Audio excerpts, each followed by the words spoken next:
The selections that you're going to be reading this week deal with both allegory and satire.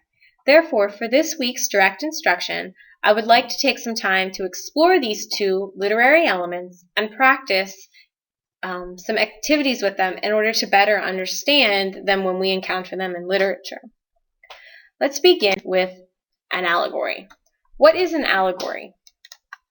It's a narrative in which every literal element has a symbolic meaning.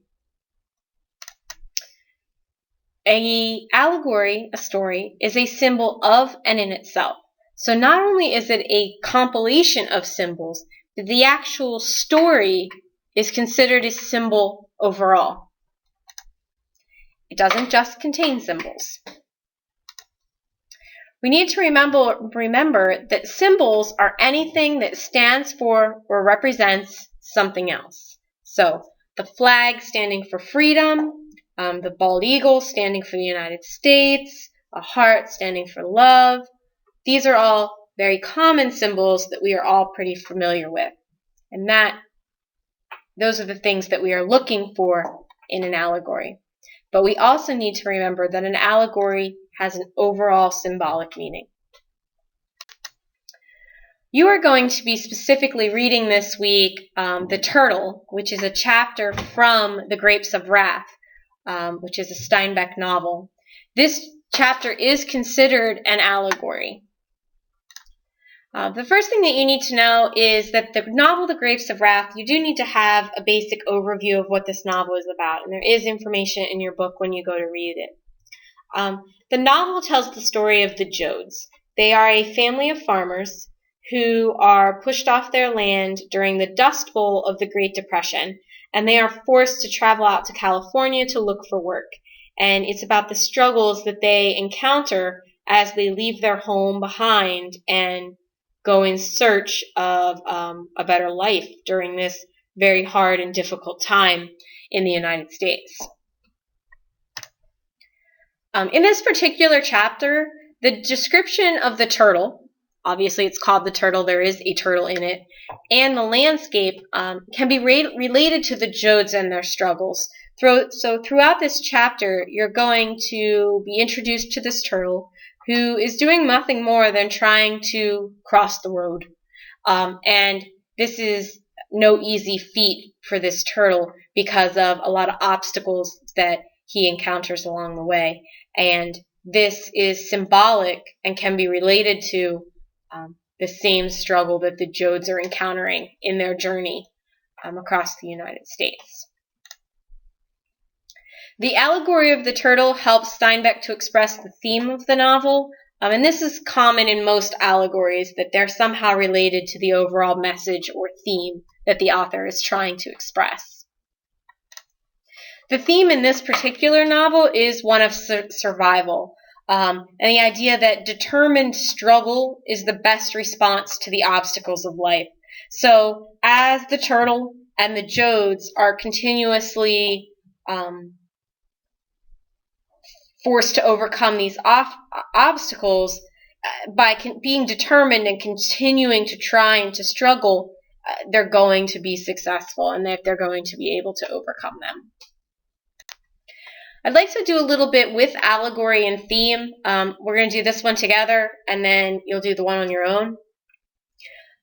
An example from, or a detail from the story, the turtle crawls over the grass, turning aside for nothing. Okay, so that's a detail from the story. How does it connect to the theme? Like the Joads, the turtle has a goal. It wants to get across the road, and it's not going to be deterred. It's turning aside for nothing. It's keeping its head straight forward. And that's how this detail is symbolic of the Joads, and it connects to the theme of survival. Now, there are two that I would like you to do. This is your first question for this week's direct instruction. The detail is that a red ant ran into the shell, into the soft skin inside the shell, and suddenly heads and legs snapped in, and the armored tail clamped in sideways. How does this connect to this theme of survival and determination to overcome obstacles? At this time, pause the video, answer the question in the submission box for this assignment, and then come back to the video and continue when you've finished.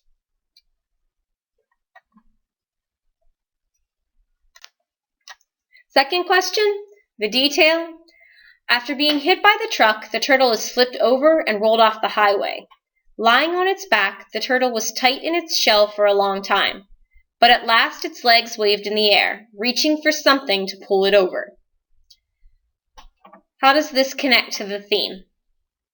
Once again, pause the video, answer the question, and then press play when you're ready to continue.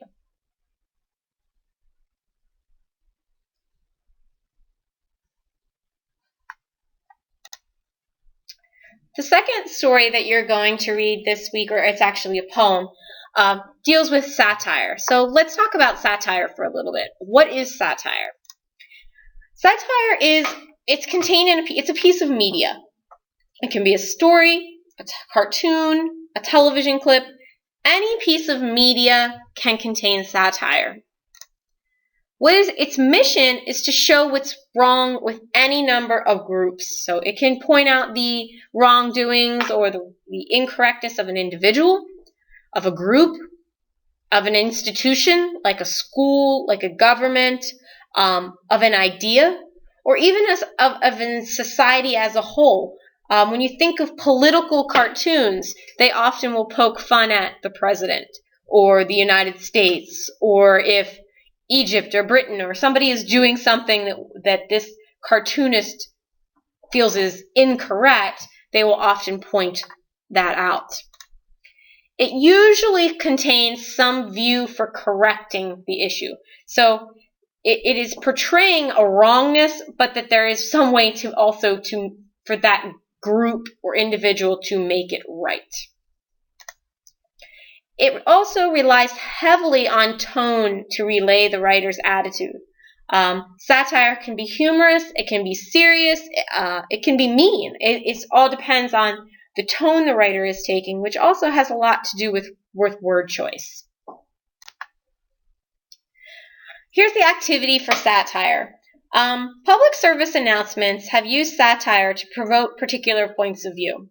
When you think public service announcements, think the Got Milk campaign, anti-smoking campaigns, cancer awareness campaigns.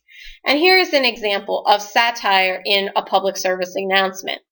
An anti-smoking campaign featured posters with the caption, "Smoking makes you attractive," but with pictures of smokers who looked sick. So imagine, maybe people who look ill, maybe they look older, they're wrinkled, they just don't look healthy. But the caption is saying smoking makes you attractive. So they're trying to combat that whole idea that smoking is cool and smoking is good for you. Well, no, obviously this person who smoked is not attractive. So why would you want to do this? For your activity for satire, and there are 2 of them, I would like you to think about how you might plan the following public service campaigns. Write a satirical slogan you would use and tell how you would use the slogan to satirize your subject. Number 3, a campaign to educate drivers about the importance of obeying traffic signs. And number 4, a campaign to get people to stop littering public beaches. Okay. Those are your assignments for this week. Make sure that or for direct instruction this week, please make sure that you answer all 4 questions in the submission box as completely and accurately as possible. If you have any questions related to the reading or any of the other assignments this week, please feel free to send me an email and I'll get back to you as soon as I can. Thank you and have a good week.